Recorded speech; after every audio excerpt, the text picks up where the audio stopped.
ভাই রে ভাই কি আর কমো। এখন দেখি বাংলাদেশ তুর্কি হয়ে গেছে গা তুর্কি। এই বাংলাদেশের নাম তো চেঞ্জ করা লওয়া উচিত।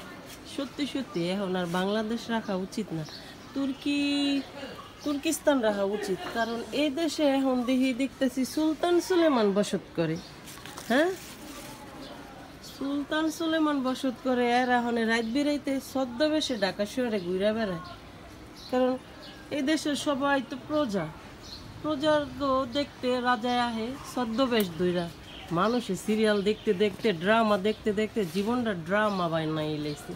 আর আমরা কত্তরি আছি, ওই যে পরিমণি কইলো না কিছুক্ষণ আগে, আপনারা গোবর গাধা, কথাটা সত্যি। আমরা এগুলাই নাইলে সুলতান সুলেমান ছদ্মবেশে ঘুরে বেড়ায়, আমরা তো দেখি না। আহারে, হুররাম সুলতানরা যে কই আছে এগরে তো খুঁজে আনা দরকার। হ্যাঁ, এই ঢাকা শহরে কত যে সুলতান সুলেমান আছে আর হুররাম আছে, রাত বেড়ে তখন টুকাইতে বাইরে যাবো গা। ঠিক আছে,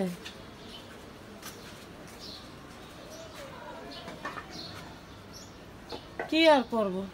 সুলতান সুলেমান ওখানে নাকি ছদ্মবেশে ঘুরে বেড়ায়। যেই বেটার একানো শোনা নাই সেই বেটার নাম রাখছে সোনা মিয়া। এটা করলে কি হয় কম দিই? হ্যাঁ, বেড়ার এখন বিলে ছদ্মবেশে ঢাকা শহর ঘুরে বেড়ায়। ঢাকা শহরের অবস্থাটা কি হয়েছে কোন সে আলা। কি কম, পরিমণির কথায় হাসা। আমরা গোবর গাদা